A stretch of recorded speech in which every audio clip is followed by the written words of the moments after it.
Hi guys. तो कैसे हो आप लोग? एकदम बढ़िया ना। तो आज हम सुनने वाले हैं एक माँ और उसकी बेटी की कहानी। चलो सुनते हैं। तो कहानी के शुरुआत में एक औरत को दिखाते हैं जो 13 साल से प्रेग्नेंट होती है।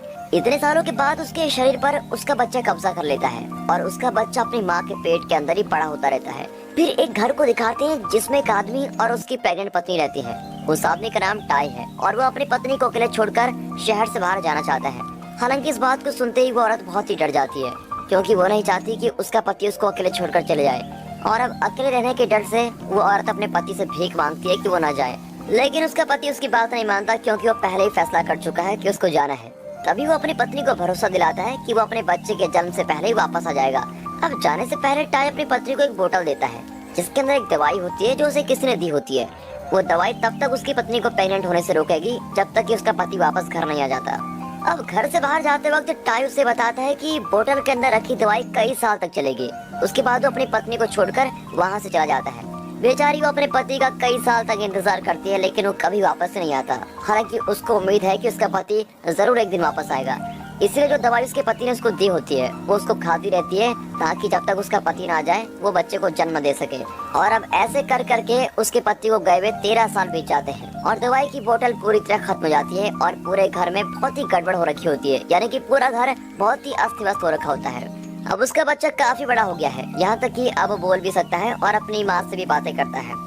और अब पता चलता है कि उसके पेट में जो बच्चा है वो असल में लड़की है, यहाँ तक कि वो बोल भी सकती है और अपनी माँ से भी बातें करती रहती है। लेकिन वो अभी भी पेट के अंदर है, जिसकी वजह से उस औरत का पेट बहुत ही बड़ा हो जाता है और इसकी वजह से उसका चलना तो लगभग नामुमकिन सा हो गया है। इसलिए वो बेचारी घर के चारों ओर रेंग कर चलती है, बिल्कुल लेट लेट के।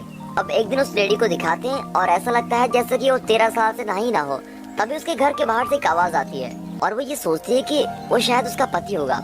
फिर बेचारी रेंगती हुई उस आवाज की तरफ जाती है। वो उसका नाम भी पुकारती है, लेकिन जैसे वो बाहर पहुंचती है तो देखती है कि वो उसका पति नहीं बल्कि एक बिल्ली है। फिर वो उस बिल्ली को पकड़कर मार डालती है और अपने घर के अंदर उसको काट देती है। फिर वो बच्ची अपनी माँ के पेट से जन्म लेने की बात करती है।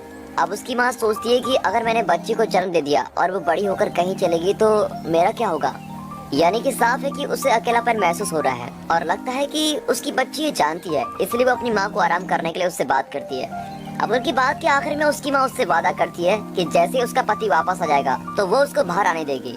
अब बाद में उस रात को वो औरत अपने बड़े पेट के दर्द की वजह से सो नहीं पाती। बड़ी मुश्किल से वो उस दवाई की बोतल तक पहुंचती है जो उसका पति उसके लिए छोड़ कर गया था, लेकिन उसको पता लगता है कि वो दवाई तो पहले ही खत्म हो गई है।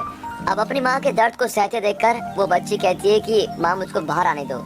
उसकी माँ फिर उससे कहती है कि जब भी तुम बाहर आओ तो मुझको छोड़कर कभी मत जाना, और इसके लिए वो उससे भीख भी मांगती है कि मुझे छोड़कर कभी मत जाना। अब जैसे ही वो बच्ची बाहर आने की कोशिश करती है तो उसकी माँ का पेट बड़ा स्ट्रेच होने लगता है, जिसकी वजह से बेचारी की माँ मरी जाती है। फिर वो अपनी माँ के शरीर को ही अपना लेती है, यानी कि एक बेबी सूट की तरह उसको पहन लेती है। अब वो बिल्कुल आजादी की तरह घूम सकती है और बच्चे हुए अवशेषों को फेंक देती है। फिर वो अपने शरीर को और अपने घर को साफ करती है और अपनी जिंदगी मस्त जीने लगती है। अब एक सुबह जब वो चाय बना रही होती है, उसके घर के दरवाजे पर किसी की आवाज आती है और जब वो देखने जाती है कि कौन आया है तो उसको पता लगता है कि वो कोई और नहीं बल्कि उसकी माँ का पति टाई है, यानी कि उसका पापा। वो उससे पूछती है कि वो इतने दिनों से कहाँ पर था, लेकिन वो कोई भी जवाब देने से मना कर देता है। हालांकि वो उसको कुछ भी नहीं बताता। अब इसी दौरान वो सोचती है कि वो मुझसे जरूर पूछेगा कि मेरा पेट इतना पतला क्यों हो गया है, तो वो उसको बता देती है कि उसने कैसे अपने बच्चे को खो दिया है। लेकिन टाई उसके साथ किसी भी तरह की हमदर्दी नहीं दिखाता। वो सिर्फ उससे कहता है कि वो दूसरे बच्चे के लिए एक बार फिर कोशिश करेंगे। हालांकि वो उससे कहती है कि वो इस सब से फिर से गुजरना नहीं चाहती, लेकिन वो उसको रोक नहीं पाती है। इसी तरह ये मूवी एंड हो जाती है। इस वीडियो को एंजॉय कर रहे हो तो एक लाइक, एक कमेंट, एक सब्सक्राइब कर देना, ठीक है? और नहीं किया तो मैं समझूंगा मैं तुम लोग का भाई बनने का लायक नहीं।